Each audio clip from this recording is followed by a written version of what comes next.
In the middle of John Donaldson's State of Illinois Medical Certificate of Death, in bold letters are the words, "Kind of business or industry." Just below are meticulously typed letters, "Baseball." When Donaldson's life ended in 1970, he was 79 years old.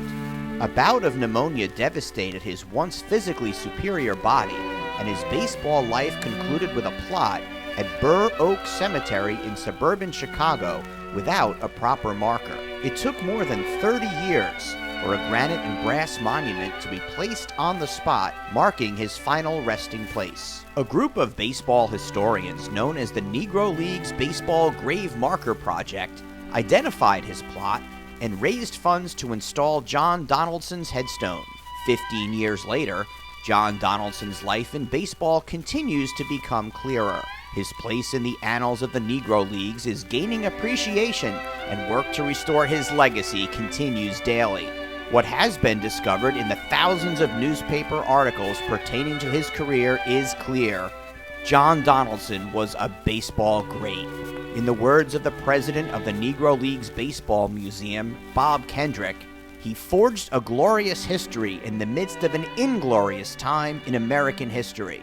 Donaldson's legacy is now known, and we must not allow history to forget what he did both on and off the baseball diamond. Donaldson's obituary in the Chicago Defender said he was rated over the great Satchel Paige among the old Negro National League. Comparisons followed. Major League scouts said that Donaldson had the control of Christy Mathewson and Grover Cleveland Alexander and the speed of Lefty Grove and Walter Johnson. All four pitchers are enshrined in Cooperstown. When Donaldson's playing career ended and the color line soon was lifted, the Chicago White Sox signed him as the first black scout in the history of Major League Baseball. He currently has more wins and strikeouts than any known pitcher from the segregated era. Donaldson showed his Major League ability in every non-Major League town he was forced to visit. For 33 seasons, a game featuring John Donaldson was the highlight on the calendar in any baseball town. John Donaldson's business took him to more than 683 documented cities in 31 different states and provinces, and even more as a scout. The conclusion of his obituary shares these words, which might be as important as the apt comparison to Satchel Paige. Up until his death, he spent his time teaching baseball to youngsters throughout the Chicago area. John Donaldson's business was baseball. Hall of Fame owner J.L. Wilkinson called him the most amazing pitcher he had ever seen, black or white.